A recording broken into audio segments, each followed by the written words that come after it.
ഇപ്പോൾ ചിത്രത്തിന്റെ വിശേഷങ്ങൾ പങ്കുവയ്ക്കാൻ നമ്മോടൊപ്പം കുഞ്ചാക്കോ ബോബൻ അതിഥിയായി എത്തിയിട്ടുണ്ട്. ആദ്യം തന്നെ ചാക്കോച്ചൻ മ്യാവുലേക്ക് സ്വാഗതം. ഇപ്പോൾ ചിത്രം മേക്കപ്പ് മാൻ അതുപോലെ തന്നെ റേസ് 2 ചിത്രങ്ങൾ പ്രദർശനത്തിനെത്തിയിരിക്കുന്നു. ആദ്യം തന്നെ മേക്കപ്പ് മാന്റെ വിശേഷങ്ങളിലേക്ക്. സിനിമയ്ക്കുള്ളിലെ ഒരു സിനിമയാണ് ഈ മേക്കപ്പ് മാൻ. എന്താണ് ഈ ചിത്രത്തിൽ ചാക്കോച്ചൻ ചെയ്ത കഥാപാത്രത്തിന്റെ പ്രത്യേകത?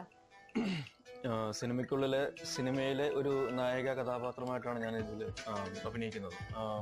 സിൻഡ്രല്ല എന്ന് പറയുന്ന ഒരു ചിത്രം, അതിന്റെ ആ ചിത്രത്തിലെ നായകനായിട്ട് കുഞ്ചാക്കോ ബോബനായിട്ട് തന്നെയാണ് ഞാൻ അഭിനയിക്കുന്നത്.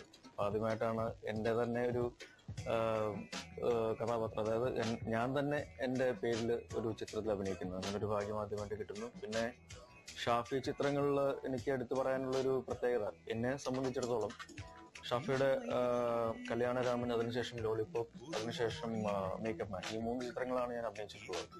ഈ 3 ചിത്രങ്ങളിലും നല്ല ഗാനരംഗങ്ങളിൽ അഭിനയിക്കാനായിട്ട് ഉള്ള അവസരം എനിക്ക് കിട്ടിയിട്ടുണ്ട്. അതും വൃന്ദ മാസ്റ്റർ എന്ന് പറയുന്ന അതിപ്രഗത്ഭയായ ഒരു കൊറിയോഗ്രാഫറുടെ കീഴിൽ ഏറ്റവും പ്രയാസമുള്ള ഒരുപാട് ഡാൻസ് സ്റ്റെപ്സ് ചെയ്യാനായിട്ട് എനിക്ക് സാധിച്ചിട്ടുണ്ട്. അത് വളരെ മനോഹരമായിട്ട് ഉള്ള ഗാനങ്ങളും സിനിമാറ്റോഗ്രാഫിയും കൊറിയോഗ്രാഫിയും എല്ലാം അതിനെ ഒരുപാട് സഹായിച്ചിട്ടുണ്ട്. ജയറാമേട്ടനാണ് ഇതിലൊരു സെൻട്രൽ ക്യാരക്ടർ അഭിനയിക്കുന്നത്.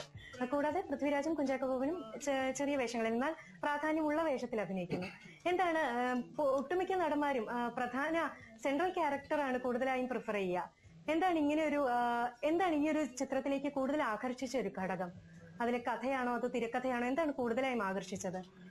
ഇതിൽ പ്രധാനമായിട്ടും നല്ല സിനിമകൾ ഉണ്ടാവുക എന്നുള്ളൊരു ആസ്പെക്ട് ആണ് ഇപ്പൊ എല്ലാ നടിമാരും ഇപ്പൊ ശ്രദ്ധിക്കുന്ന ഒരു കാര്യം എന്ന് തോന്നുന്നു. കാരണം നല്ല സിനിമകളുടെ ഒരു ഭാഗമാകുക, അത് ചെറുതായാലും ഒരു വലിയ റോളായാലും ഏത് തരത്തിലുള്ള റോളുകളാണെങ്കിലും ഒരു നല്ല സിനിമയുടെ ഭാഗമാകാനായിട്ടാണ് അവർ ഏറ്റവും കൂടുതൽ പ്രയോറിറ്റി കൊടുക്കുന്നത് എന്നാണ് എനിക്ക് തോന്നിയിട്ടുള്ളത്. അതുകൊണ്ട് തന്നെ നല്ല സിനിമകൾ ഒരുപാട് ഉണ്ടാകാനുള്ള സാധ്യതകളുണ്ട്. ഈ പറയുന്ന പോലെ മൾട്ടി സ്റ്റാർ ചിത്രങ്ങളും അത് അങ്ങനെ ഉണ്ടാകുന്നു. അപ്പൊ എനിക്ക് തോന്നുന്നത് നല്ല കഥാപാത്രങ്ങൾ ഉള്ള, അത് ചെറിയ റോളുകളാണെങ്കിൽ പോലും മൾട്ടി സ്റ്റാർ ചിത്രങ്ങളിൽ നല്ല അവസരങ്ങൾ കിട്ടുകയാണെങ്കിൽ ഒരു നല്ല സിനിമയുടെ ഭാഗമാകാൻ വേണ്ടി എല്ലാവരും ഏത് രീതിയിലുള്ള ഒരു വിട്ടുവീഴ്ചയ്ക്കും തയ്യാറാകും.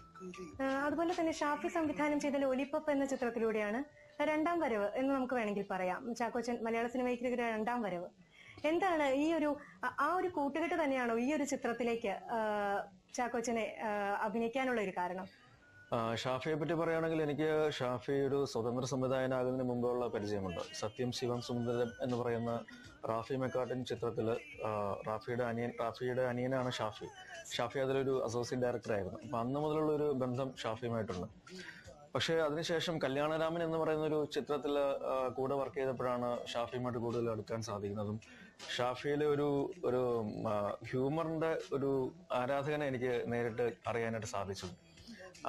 അതിനേക്കാളും നന്നായിട്ട് സിനിമയിൽ അവതരിപ്പിക്കാൻ സാധിക്കുന്നതുകൊണ്ടാണ് ഷാഫി ചിത്രങ്ങൾക്ക് എന്നും ഒരു പ്രേക്ഷക പ്രീതി ഉള്ളതും. ഈ പറയുന്ന പോലെ മേരിക്കൊണ്ടൊരു കുഞ്ഞാടിന് ശേഷം വീണ്ടും മേക്കപ്പ് മാനിൽ എന്ന ചിത്രത്തിലൂടെ തുടർച്ചയായിട്ടുള്ള വിജയങ്ങൾ ഷാഫിക്ക് ഉണ്ടാകുന്നതും അതുകൊണ്ട് തന്നെയാണ്. പിന്നെ എടുത്തു പറയേണ്ട കാര്യം സച്ചി സേതു എന്ന് പറയുന്ന സ്ക്രിപ്റ്റ് റൈറ്റേഴ്സ്, അവരുടെ തുടർച്ചയായിട്ടുള്ള 3ാമത്തെ വിജയ ചിത്രമാണ് മേക്കപ്പ് മാൻ.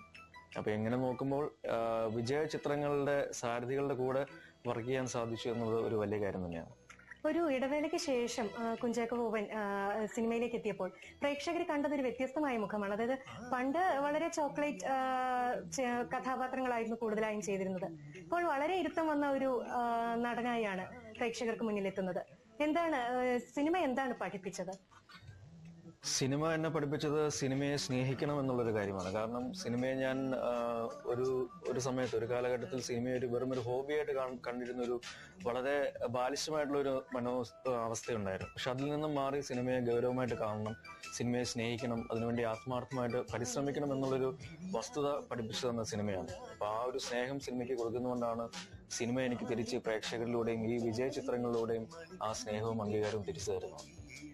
ട്രാഫിക്, റേസ്, അതുപോലെ തന്നെ ഇപ്പോ മേക്കപ്പ് മാൻ തുടങ്ങിയ ഒട്ടേറെ ചിത്രങ്ങൾ 2011 കുഞ്ചാക്കോ ബോബനെ സംബന്ധിച്ചിടത്തോളം വളരെ ഭാഗ്യവർഷമായി കരുതാമോ?